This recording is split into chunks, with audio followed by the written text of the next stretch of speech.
श्री गणेशाय नमः। श्री सरस्वत्यै नमः। श्री गुरुभ्यो नमः। श्री कुलदेवतायै नमः। ब्रह्मानन्दं परमसुखदं केवलं ज्ञानमूर्ति द्वन्द्वातीतं गगनसदृशं तत्त्वमस्यादिलक्ष्यम् एकं नित्यं विमलमचलं सर्वधी साक्षिभूतं भावातीतं त्रिगुणरहितं सद्गुरुं तन्नमामि। श्री गणेशाय नमः। जगदम्बिकामणे मालामंत्र नारायणे कथिलाजो जगत्कारणे तो हा सर्वोत्तम असे।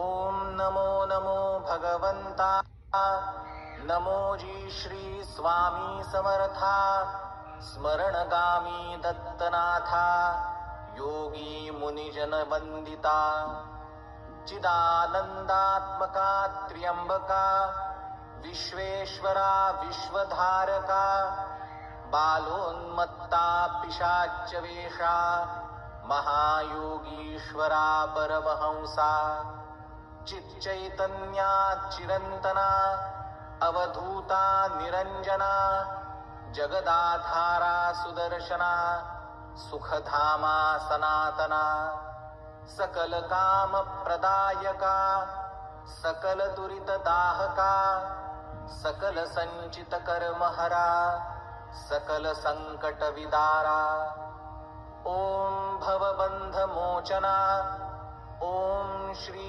परम ऐश्वर्य घना ओम स्वाम सहित धर्मचालका ओम मां नित्यदायका ओम संसार चक्र छेदका ओम मां महाज्ञान प्रदायका ओम अर्थं महावैराग्य साधका ओम नम नरजन्म सार्थका ओम मां महाभय निवारका ओम भक्तजन हृदय निवासा परकृत्याथोपवथोपव परमंत्रा शांतव शांतव परयंत्रा विखर विखर ग्रहभूतादि पिशाच पीडा हर हर दारिद्र्य दुःख घालव घालव सुख शांती फुलव फुलव